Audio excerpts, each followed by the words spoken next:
Bismillahirrahmanirrahim. Allahümme salli ala Muhammed ve ali Muhammed ve accil feracahum. Bugün karşıma bir video çıktı. Hemen videoda İslam İnqilabının rəhbərliyi, İran İslam Respublikasının rəhbərliyi çox acımasız şəkildə tənqid edilirdi. Səbəb bu idi ki, güya İranda İran rejimi ve dolayısıyla mollalar kadınları da silahlandırır.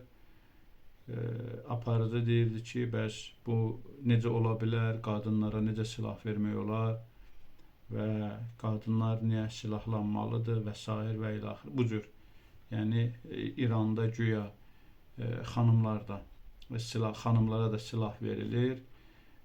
İslam İnqilabına hücum edən Epstein koalisiyasına savaşmaq üçün, koalisiyası ilə savaşmaq üçün qadınları da müharibəyə cəlb edirlər.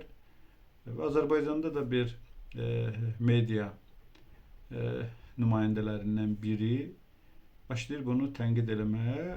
Konkret olaraq deyək ki, bu Rauf Arifoğlu'nun rəhbərlik etdiyi Yeni Müsavat TV'dən daha doğrusu söhbət gedir. Bəli, deməli İranı bu formada tənqid edir, İranı qeyri-humanizmdə ittiham edir, İranı vəhşilikdə ittiham edir.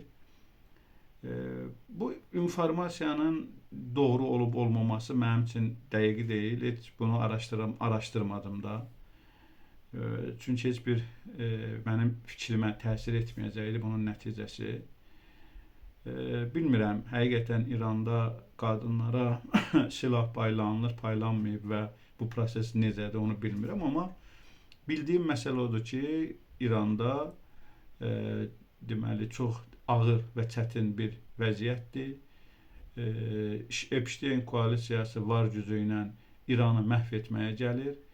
Onun üçün də bütün uşaqlar, bütün qadınlar, uşaqdan qadına qədər, böyüklər, yaşlılar, yeriyə bilən, çörək yeyə bilən, daş alıb əlinə ata bilən kim varsa hamısı meydanlardadır və yağı düşməndən, alçaq və səviyyəsiz düşməndən, amansız qatil düşməndən öz vətənlərini qoruyurlar.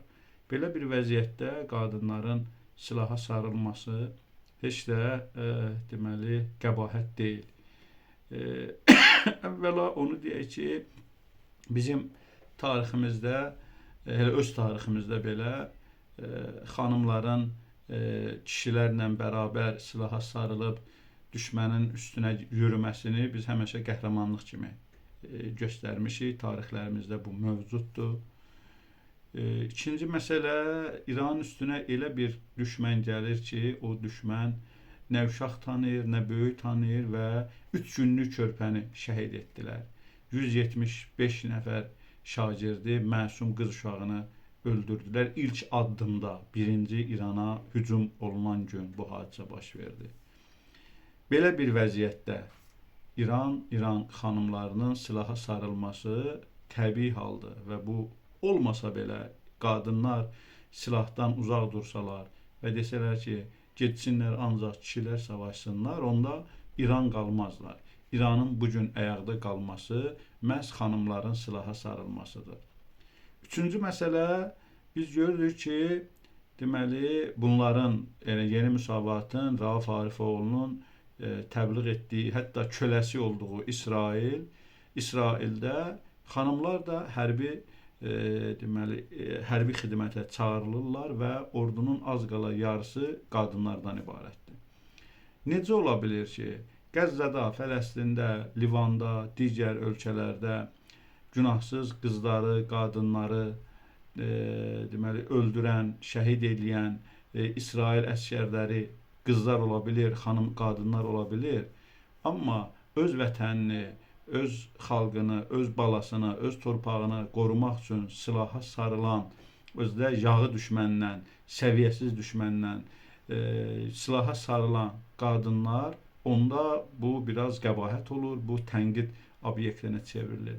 Bu nə məntiqdir? Rauf Arifoğlu'nun yürütdüyü media siyasəti, bax, mahiyyəti bundan ibarətdir. Bunlar dostu düşmən, düşməni də dost görmək üçün fəaliyyət eləyirlər. Əssalamu aleykum və rəhmətullahi və bərəkatuhu.